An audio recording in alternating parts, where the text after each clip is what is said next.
Wow, that's a lot of words. Too bad I'm not reading them. Have you ever had a gun and a sword, and instead of thinking about using both of them side by side like a swashbuckler, you instead decide to combine the two into one weapon, and also decided that every time you hit the enemy, it explodes? Well, for that very specific fantasy, or if you've just played Final Fantasy VIII, I've got the job for you. Gunbreaker is, at the time of writing, the latest tank introduced in Final Fantasy XIV, given to us in Shadowbringers, and has been a very consistently strong job for its duration. Even at its weakest, it's been a very strong pick pretty much all the time.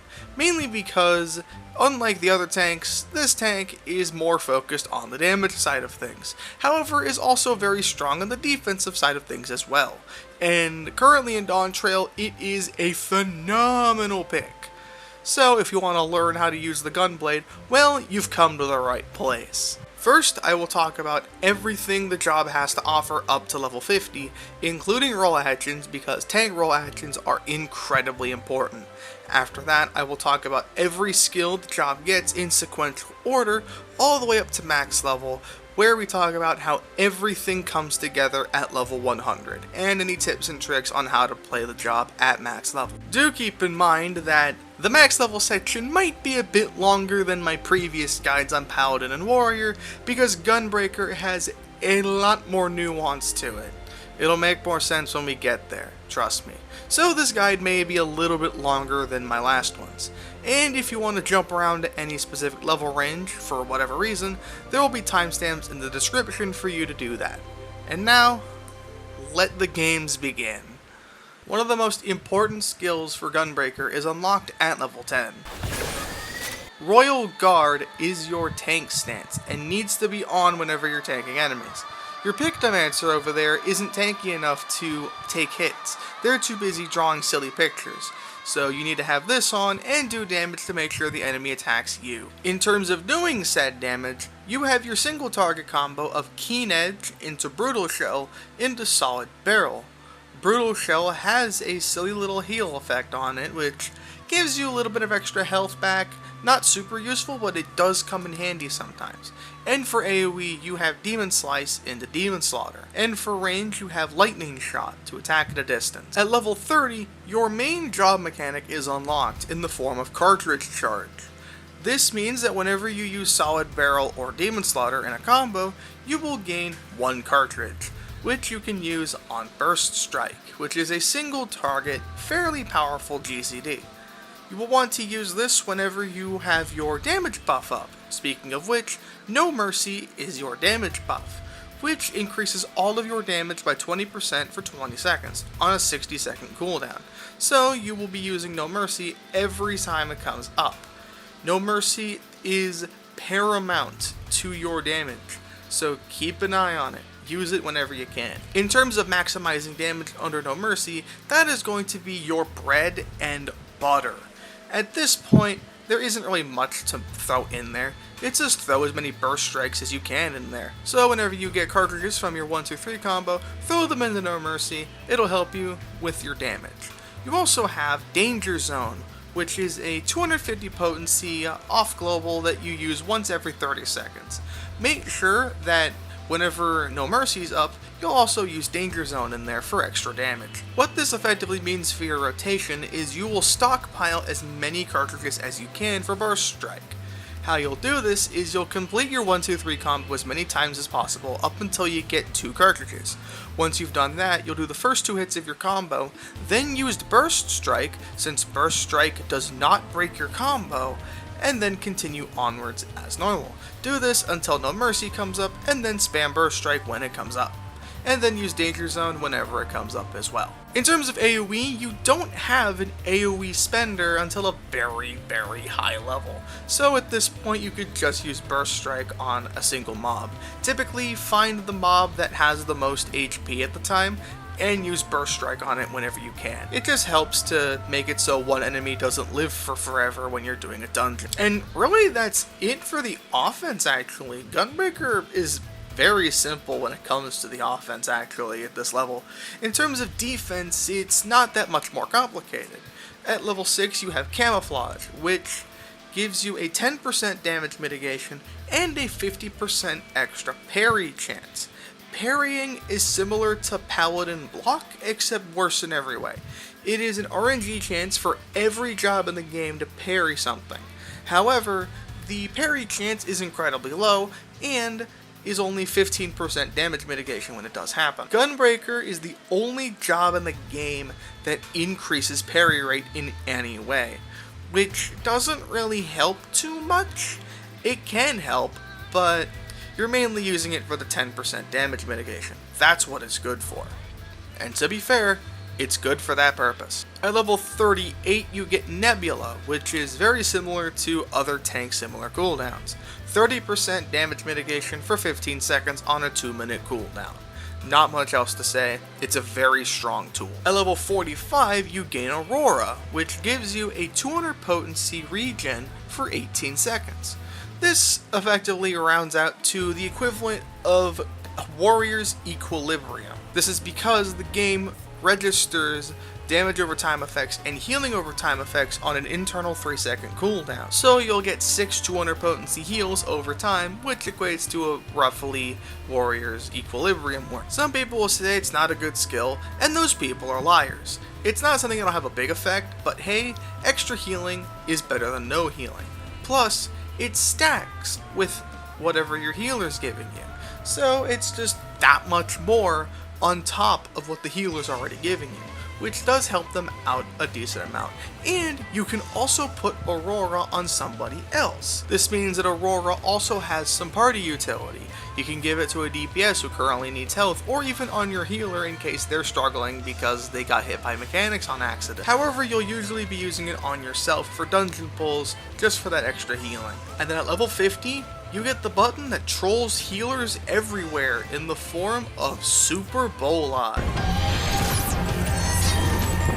This is your tank invulnerability skill, and while it's not the best one, it is the funniest. It reduces your current health to 1 regardless of how much you had at the moment, and then makes you invulnerable to all damage for 10 seconds. Typically you use this for tank buster strats, or in dungeon pulls whenever you need help.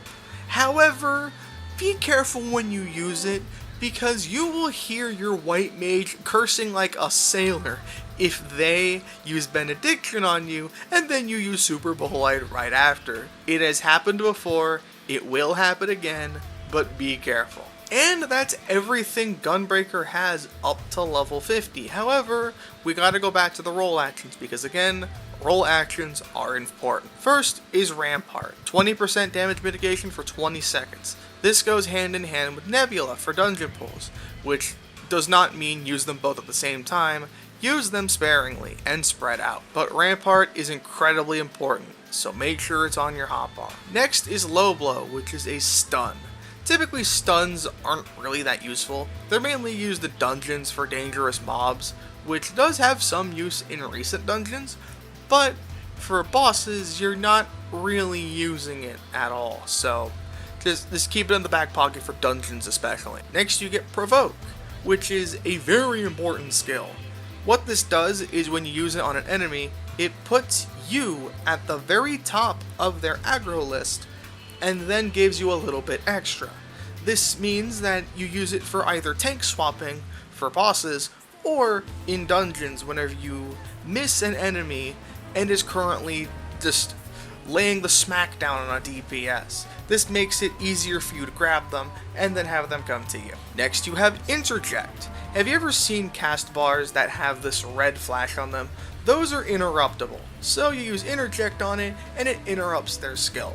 There aren't too many uses for this, however, my favorite example is Dragon Song's Reprise Ultimate. The very first phase has a moment where one of the bosses has an interruptible skill, and that's where this skill comes in. You will need it for that fight specifically, if you ever plan on taking Gunbreaker or really any tank into that fight. It also comes up sparingly in other forms of content, like dungeons or even deep dungeons, but it's a pretty rare sight, so keep it on hand just in case. Next you have Reprisal, which is another very important skill. Every enemy around you will deal 10% less damage for 10 seconds. That's not just who you're targeting, but everything in a circle around you. This makes it extremely useful in dungeons, because when you're getting hit by like 10 mobs at once, you'll use one Reprisal and all of them are dealing 10% less damage, which adds up considerably. Which means that Reprisal is a great tool for mitigating damage in dungeons, and is also great for trials and raids, because they'll use what's called raid-wide attacks, which is just unavoidable damage on the whole party, and Reprisal lowers the damage of that as well. Next you get Arm's Length, which is another important skill, but for two different reasons. The first one is one you'll see most commonly in trials, raids, and sometimes dungeons, where it makes you immune to knockbacks. Any knockback effects, pull-in effects, anything that moves your character around, you are completely immune to them. However, for tanks, the second effect, the 20% slow when you get hit with this buff up, is also incredibly important, because whenever they hit you, they're inflicted with a slow. So, they attack 20% slower, you take less damage as a result, so Arm's Length is damage mitigation. So please, for the love of God, tanks, use this skill in dungeons. Please, I fucking beg. And finally, you get Shirk, which takes 25% of your current aggro and puts it on a target of your choosing, which hopefully that target is a tank. This is also used for tank swaps in a similar vein to Provoke.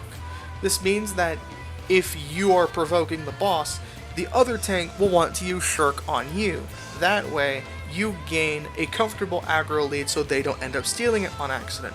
Or vice versa, if they provoke, you use Shirk on them. And that's Gunbreaker up to level 50. It is a very simple job to understand. It does have some pretty neat defenses, and the basics are kind of there, but not entirely there. However, you'll gain some of the most important skills in this job's arsenal at level 60. At level 52, you gain the trait Enhanced Brutal Shell. Now whenever you use Brutal Shell, whenever you get the heal, it also gives you a shield, which is equivalent to how much you healed. So if you healed for, let's say, 1000 HP, it'll give you a shield that is also worth 1000 HP at the same time. Which is kind of unique because neither Warrior nor Dark Knight with similar skills have this effect, so it's pretty unique for Gunbreaker. Is it a make or break?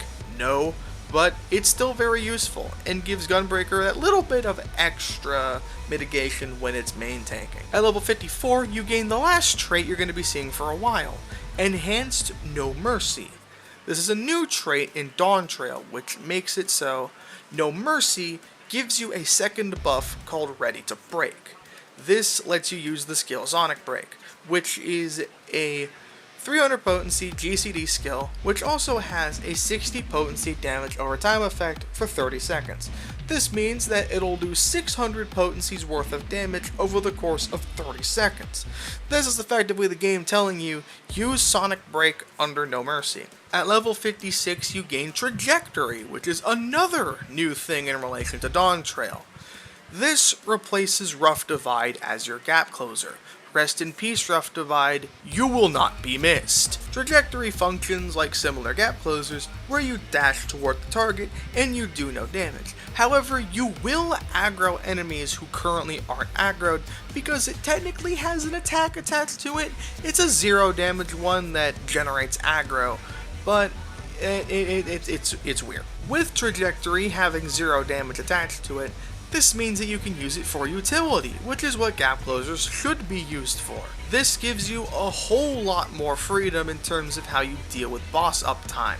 You can run away from a boss, and then you have the tool to dash back immediately. And finally, at level 60, you gain one of the most important skills in Gunbreaker's kit just in general, in the form of Gnashing Fang. Gnashing Fang is a skill similar to Burst Strike, where it requires a cartridge to use. However, unlike Burst Strike, this unlocks a 3-part combo, with the follow-ups of Savage Claw and Wicked Talon, which also have higher potency as the combo goes on. The combo requires only one cartridge to use, so you want to make sure you have a cartridge going into it. It also has a 30-second cooldown, kind of. You may notice the tooltip I have up does not say 30 seconds. This is because this is one of those skills in the game where the cooldown of it is actually affected by your skill speed. So if you have 0 skill speed at all, this skill will be a 30-second cooldown. But with a faster GCD, the cooldown of Gnashing Fang will be reduced. This does not work for No Mercy, so that will come into play at higher levels, which we will talk about. But the simple version is this. Gnashing Fang will sometimes come off of cooldown before No Mercy does. You want to hold that Gnashing Fang until No Mercy comes up, then use it. That's the simple version. And that's also how the job functions at level 60. It's still very simple, but Gnashing Fang gives you that little bit extra to pay attention to every so often, because you will be using this every 30 seconds. It is a vital part of your damage, and you will need to be paying attention to it a lot. So have that on a very comfortable spot in your hotbar, because you will be going there all the time. At level 62, you gain Bow Shock, which is an off-global 60-second cooldown that does an AoE around you for a little bit of damage and a damage over time effect on top of it. This is really just extra damage, and a whole lot of extra damage in AoE especially, since it hits every enemy around you. But for single target, it's that little bit extra that you get under a No Mercy window. Plus, since the 60-second cooldown, this will only be used under No Mercy, so make sure of that. Other than that, not much else to say. At level 64, you gain another incredibly important skill, Heart of Light. Heart of Light is a party mitigation tool where everyone in the party takes 10% less magic damage for 15 seconds. That part is important. Magic damage. Not all damage like Reprisal. This means you will run into certain fights, like for example M3S, where he does a metric fuck ton of physical damage, where Heart of Light isn't really that useful. But in spots where he does high magical damage, that's when Heart of Light will be useful. That situation doesn't come up all too often, but it is something you will need to pay attention to. So when you have magic damage raid-wides, that's where Heart of Light is going to come in very handy. This will be on a fight-by-fight basis, so keep it on hand and ready to go at any time. At level 68, you gain Heart of Stone, which is your version of a short cooldown. For 7 seconds, you will take 15% less damage. It's not a crazy button, but it does have a 25-second cooldown, so it will be used very often. It can also be used on other players, and has a very interesting effect where if you put it on another player and you have your Brutal Shell shield up, it will also give them the Brutal Shell shield. Does it help much? Not a whole lot, but it's that little bit extra that does help. And finally at level 70, you gain something very important. Continuation. Continuation is a meme in Gunbreaker community, and it's because you'll be using this button a whole lot. Now, whenever you use Gnashing Fang, every part of Gnashing Fang gives you a buff which allows you to use a follow-up, which means continuation will change to a different skill. For example, after Gnashing Fang, continuation will turn into Jugular Rip, so you have that off-global follow-up. After Savage Claw, you get Abdomen Tear, and then after Wicked Talon, you get Eye Gouge. They function the same way, and also have increasing potencies as you go on. Now, you have these off-global follow-ups on your Gnashing Fang combo, which just means you get a bunch of extra damage. And if you say, forget to press Jugular Rip, and then use Savage Claw, that Jugular Rip is wasted, so you need to use them as they come up. And that's also it for level 70 Gunbreaker. It's pretty straightforward. You have Bow Shock for that extra damage, and you have Continuation, which you will continue to use a lot. Like, you will get more uses of Continuation as it goes on, and, oh boy, it becomes so important. And so is the level 80 range. At level 72, you gain Fated Circle, which is an AoE version of Burst Strike. So finally, you have a proper AoE cartridge spender for dungeons. So that means your AoE is going to be a whole lot juicier. However, there is something important to note about Fated Circle in particular. Its potency is ridiculously high for a skill like this, being 300 potency. Compared to Burst Strike being 380 at this point, this means that even on 2 targets, Fated Circle is a gain in damage. This is especially important in the Epic of Alexander, where half of the fight is 2 targets. So, instead of using Burst Strike, you'll use Fated Circle, and that is a massive chunk of damage that you gain per use of it. However, in pretty much any fight where you're using Fated Circle instead of Burst Strike for 2 targets, it is a massive gain. So keep that in mind. At level 76, you gain another very important skill in Bloodfest. Bloodfest fills up your cartridges, no questions asked. This means that if you have 0 cartridges, you will then be filled up to 2 immediately. However, if you have 1 cartridge, you will still only have 2. So you want to make sure that when you use Bloodfest, you only use it when your cartridges are completely empty. So, in your opener, and in your 2-minute burst, because that's when it comes up. Which means that at this level range, if you're starting a burst phase with max cartridges, you will want to use Gnashing Fang, the first hit, and then use Burst Strike to then be able to use Bloodfest. That way it's not sitting there on cooldown ready to go. Now is also probably a good time to mention that Gnashing Fang is a combo action that can be broken by using your 1-2-3 combo. However, it does not get broken when you use Burst Strike or Sonic Break or another skill you're going to get later.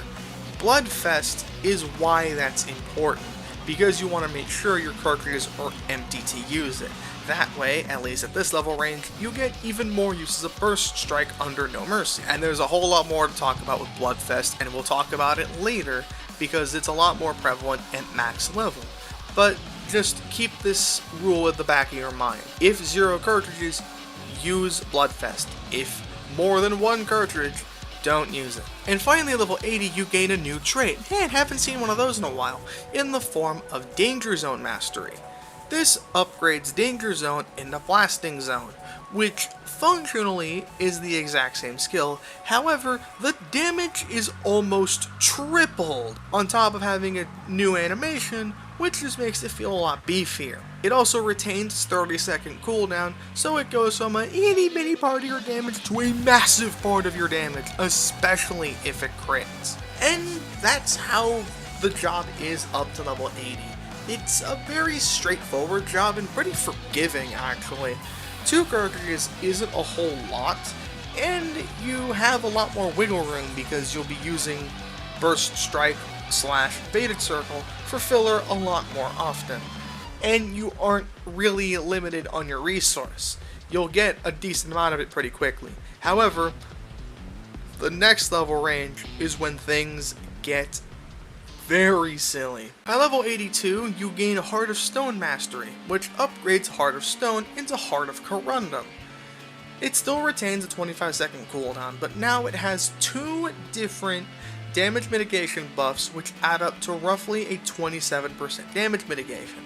It also gives you an Excog effect. For those that don't know what that is, Scholar's Excogitation puts a buff on a player, which activates a heal when one of 3 conditions are met. They fall below 50% health, they're already below 50% health, or the buff expires. Gunbreaker gets their own version with Heart of Corundum for 900 potency, which is quite a big heal, and it also has a chance to crit. Because of its short cooldown, you can use this as a really good mitigation tool, and or use this as an emergency heal on top of Aurora to keep yourself topped off. Just be careful using this haphazardly, because you will need it for tank busters. It's that powerful. And you can still use it on other players, so you can use this to help your co-tank as well. At level 84, you gain Enhanced Aurora, which gives Aurora 2 charges. Other than that, it functions the exact same. You also gain melee mastery, which does a whole lot of fuck all, so let's move on. 86, however, is a very important level. You first gain the trait Enhanced Continuation. This makes it so Burst Strike now gets a buff called... I actually forgot what the buff's called, hang on. Ready to Blast. I'm a professional, I swear. Ready to Blast is now an activator for continuation, so after Burst Strike you get to use the skill Hyper Velocity. It functions basically the exact same as the follow-ups after Gnashing Fang, it's just now after Burst Strike, which gives Burst Strike even more damage. Also, by the way, despite this, Fated Circle is still a gain on 2 targets, so that does not change. This just means you now have a little more weaving to do after Burst Strike. Levels 88 and 90, however, are the double whammy that makes Gunbreaker go from a very straightforward and forgiving tank to an extremely strict one. First is Cartridge Charge 2 at level 88. This makes it so you can now hold 3 cartridges as opposed to 2. This also makes it so Bloodfest now gives you 3 cartridges as opposed to 2, because it's supposed to, fill your cartridge gauge. This is combined with the new skill you get at level 90 in the form of Double Down. Double Down is a 1200 potency AoE with very negligible falloff. This already is one of the silliest tank skills in the game, having the highest potency of any tank skill, and the only ones that can kind of match it at this point is fucking Paladin. However, there's a slight catch. Double Down costs 2 cartridges to use. It also has a 60-second cooldown affected by skill speed, but that's not really important. This means that Double Down will be used under No Mercy. This also means that having full cartridges going into a No Mercy window is paramount. Beforehand, it wasn't that big of a deal, but now it is a massive deal to have maximum cartridges, because Double Down is such a monstrous part of your damage that missing one is danger. This means that if you aren't greeting for uptime as much, you better start now, because getting as much uptime as possible to make sure you gain cartridges as fast as possible is paramount to the job now. This is where a lot of people fall off of Gunbreaker because the job becomes significantly more strict. You barely have enough time between the end of a Gnashing Fang combo to the start of your next No Mercy window to gain the cartridges you need to be able to do the burst properly. However, if you do stick with it at this point, the job is incredibly rewarding because its damage is second to none. However, the next level range, that will become even more apparent. At level 92, you gain Nebula Mastery, which upgrades Nebula to Great Nebula. Great naming convention, guys. Great Nebula is an upgraded 30%, which is something all the other tanks get. Gunbreaker's extra effect on this skill is kind of silly. It increases your maximum health by 20%, and also heals you for the amount increased. This is very similar to Warrior's Thrill of Battle, which does just about the exact same thing.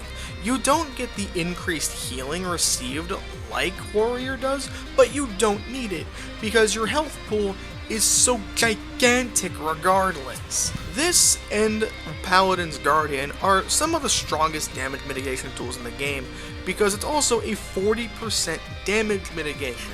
So for tank busters, Gunbreaker is kinda set. At level 94, you gain Enhanced Rampart, which gives it that effect of increased healing received, so you do get it somewhere after all. It's just on a different skill. It helps a lot in dungeons to get yourself some more healing. Not much else to it. Also at level 94, you gain Melee Mastery 2. Normally I scoff at it and realize that the damage isn't really that crazy. However, for Gunbreaker specifically, Melee Mastery 2 is insane! It buffs just about every single part of your rotation. Like, every single target skill you have is increased in potency, and not by small amounts either. The only thing that doesn't get buffed here is Double Down, but honestly, that skill doesn't need it. Pretty much every single GCD got buffed by 80 to 100 potency, and most off-globals got buffed by 40 potency with the exception of Blasting Zone, which is now 800, which is also now higher than Warrior's entire level 100 moveset, which I find hilarious. At level 96, you gain Enhanced Continuation 2, which means that you gain another form of continuation. This time, Fated Circle now gives you Ready to Raise, which allows you to use Fated Brand as a follow-up after Fated Circle. We now have every single cartridge spender, except for Double Down, with a continuation hit. This just gives Gunbreaker even more AoE damage, and also keeps up the tradition of Fated Circle being a damage gain over Burst Strike for 2 targets. That remains consistent even now. At level 98, you gain Enhanced Reprisal, which makes Reprisal's effect last 15 seconds instead of 10. This comes into play in all content, at least at this level. Dungeons, Trials, Raids, doesn't matter. This trait is ridiculous and helps a lot. And finally, at level 100, you gain Enhanced Bloodfest. This now makes it so Bloodfest also gives you a new buff called Ready to Range. It gives you access to a new 3-part combo of Reign of Beasts into Noble Blood into Lionheart. Cool animations aside, this is a brand new 3-part combo which has monstrous potency. Lionheart by itself matches Double Down in potency, on top of Reign of Beasts and Noble Blood not being too shabby themselves. They also have AoE attached to them, so have fun with that. That is very satisfying to do in a dungeon pull. You will need to be careful with this skill though, or rather these skills, because it will break your Gnashing Fang combo. So what you want to do is do your Gnashing Fang combo, and then once that is over, you can then use your Reign of Beasts combo, and it'll work just fine. This also means that the amount of stuff that Gunbreaker has to fit into No Mercy is ludicrous. The amount of stuff you put in there is ridiculous. And to go more in depth on that, I think it's time we move on to the max level section and how the job works at level 100. And hoo boy, there is a lot to talk about with this job. Before I even talk about the opener, I first need to talk about one of the most important things that will decide how Gunbreaker works for you, and that is skill speed. Gunbreaker, more than any other tank by a long shot, is heavily affected by what skill speed you use. There are generally 3 different tiers of skill speed to play at, in the range of 2.40 to 2.44, 2.45 to 2.47, or 2.5. This will change how the job works for you in various ways. 2.5 is generally the most punishing because it requires 100% uptime all the time, and if you lose a GCD of uptime, there is a decent chance you are fucked. The more skill speed you have, the more leniency you have in your rotation. That's generally how it works. It also somewhat changes when you have to use No Mercy within your GCD. In 2.40 range, you'll use it as a late weave all the time, which means when your GCD has rolled through about 2/3 of the way, you'll use it. In 2.5, you'll use it as an early weave all the time. Whereas in the 2.5 to 2.47 region, which is where I usually play, you will use No Mercy as an early weave on your odd minute burst, aka without Bloodfest, and then with Bloodfest, it'll be a late weave. This really just means that when No Mercy comes up is when it will be used 9 times out of 10. 2.5 is a challenge in and of itself. I personally play on 2.46 because that's the one I'm personally comfortable with. Plus, it's the one that I can mainly omni-tank with without having to get a shit ton of gear or different melds. So that's what I'll be talking about. Plus, a lot of information regarding my skill speed does apply to other speeds aside from 2.5 in some way. As for your opener, on any speed faster than 2.5, this is what your opener is going to look like. You'll pre-pull with Lightning Shot and then immediately pop Bloodfest. You'll then use a Keen Edge, late weave your potion, Brutal Shell, and then go into No Mercy. This is where the fun begins.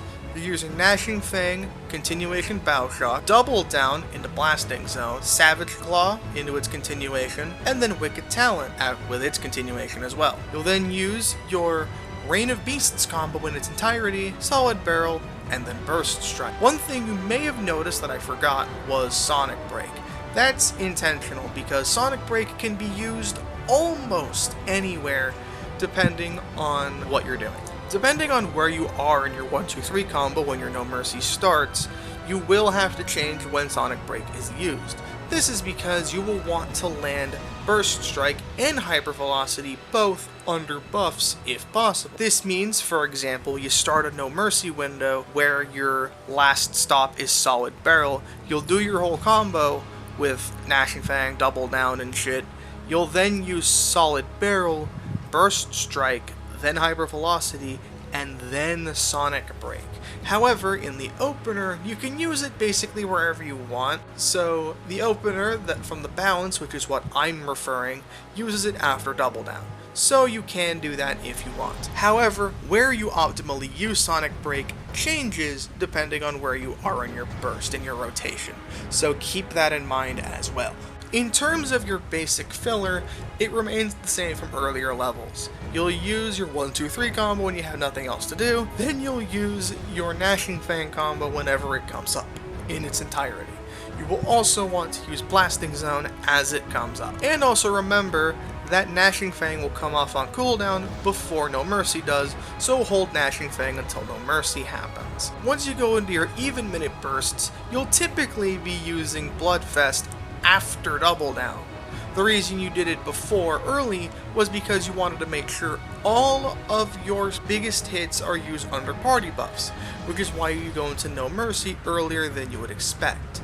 However, afterwards, you're already on that set path, so you want to make sure you use Double Down, then use Bloodfest afterwards. That way, you'll have your full cartridges ready to go. Speaking of which, once you're at this point, you'll have your full cartridge more often than not. So you'll be using Burst Strike as filler after this point as well. This means that your filler rotation will become Solid Barrel and then use Burst Strike as needed. This also means you will run into very weird situations where you have full cartridges and No Mercy's about to come up and you're at the end of your 1-2-3 combo. This can be a very awkward situation to be in, however, there is a way out. What you'll want to do in this situation is, let's say you're in an odd minute burst. Once you're at that point, you'll use Burst Strike, then weave in Hyper Velocity and No Mercy, interchange the two depending on what speed you're using, then use Solid Barrel, then use Gnashing Fang. That way, you'll still have 3 cartridges, and you'll be able to use Gnashing Fang and Double Down in your burst. If you have Bloodfest available, which effectively means you're going into your 2-minute burst, you'll do that Burst Strike again, then you'll use a second Burst Strike, then Gnashing Fang, then you'll weave in Bloodfest afterwards and continue on as normal. With all of this explained, it all leads to the same destination, which is the following priority in your No Mercy window. You want to use your entire Gnashing Fang combo and a Double Down on top of your entire Lionheart combo and Sonic Break and every other off GC that you have, which is your multiple continuations, Bowshock, and Blasting Zone. You want all of that in your burst, no questions asked. Afterwards, if you have any extra cartridges in your odd minute burst that you can use, you'll then use Burst Strike to make sure that you have that little bit of extra damage in your odd minute burst, provided you have any. And then you'll continue your 1-2-3 combo if you have nothing else to do. The only reason you should be using Lightning Shot is if you are out of melee range and cannot hit the boss. That remains true in all phases, both burst and filler. And as a final reminder, you want to make sure that you use Bloodfest when you have 0 cartridges specifically, because you do not want to waste any. The goal is to use all of your cartridges smartly, so using it with 1 or 2 cartridges left is not exactly ideal. And really the last thing you need to remember is the fact that your combos can break, specifically your Gnashing Fang and your Lionheart combo. So what you'll need to do is remember that there are certain skills that can be used during your combos that will not break it. For example, during your Gnashing Fang combo, you can use Burst Strike, however you cannot use your 1-2-3 combo or your Lionheart combo, otherwise it will break your Gnashing Fang combo and the rest of it will go to waste. This also means that Sonic Break and Double Down are safe to use, as you may have seen in the opener, because they will not break the Gnashing Fang combo either. Gnashing Fang itself will not break the 1-2-3 combo, but vice versa is not true. Remembering that is very important to make sure that things flow smoothly, so you know how everything works and how you can go into your burst with maximum resources and what you can use after your Gnashing Fang combo when stuff is over. In terms of defenses, Gunbreaker is a lot simpler in that regard. In terms of self-mitigation, you have multiple tools. You have your Great Nebula, Rampart, Heart of Corundum, and Camouflage. All of these are very important tools to use. Great Nebula will be used on tank busters pretty much all the time because that extra 20% maximum HP is essential for surviving some of the harder hitting tank busters. Combining it with a Heart of Corundum and maybe a Camouflage is basically all you need to deal with most tank busters. Rampart will mainly be used if you either don't have another option available for tank busters, or if you're main tanking and you're taking auto attacks, because auto attacks fucking hurt this expansion. You also have Aurora to help with that as well, to keep yourself alive. However, if you're off tanking, you then have Heart of Corundum as a buddy mid option to help your main tank, and also Aurora to keep them alive as well. In terms of the raid-wide utility, you still have Reprisal and Heart of Light to use. Reprisal works on basically all damage, whereas you will have to be more careful with Heart of Light, since 2 of the bosses this expansion have a lot of physical damage, in the forms of Black Cat and Brute Bomber. To get the most out of Heart of Light in those fights, you'll mainly want to use them on different mechanics that have a whole lot of magic damage. For example, the Healer stacks in M1S, or Fuse Field in M3S. That's where you'll get the most bang for your buck with this skill. You also need to be careful in planning out your mitigations during burst phases, because your burst phases tend to be a little busy, since you're weaving in multiple continuations, and Blasting Zone, and Bow Shock all at once in that burst phase. You will need to find ways to make room for the other skills. It's not impossible, it will just require a little bit of fight knowledge and timing to get it down. And I think that about does it. Gunbreaker is a very complicated job with a whole lot of nuance you need to know about when you're entering bursts and what to fit in there and all sorts of nonsense. And for some people it could be a massive turnoff, especially for a tank. It's also a job that's very uptime greedy, where you want to get as much uptime as possible, even though it's not always possible in certain fights.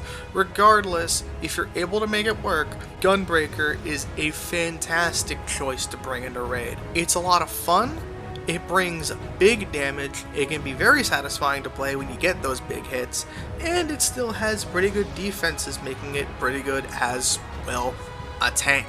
There is a decent amount that wasn't mentioned here, especially the 2.5 version of the rotation. If you want to learn about that and any other nuances that I wasn't able to cover, then you want to check out the Balanced Discord, which I have linked in the description. That's where I mainly fact-checked all my information to make sure that everything was correct. That way I wouldn't be posting misinformation as a guide. Don't want that. Yeah, that's gonna be it. I hope you enjoyed, and I hope this guide was of use to you. And until next time, I'll see you later. Bye.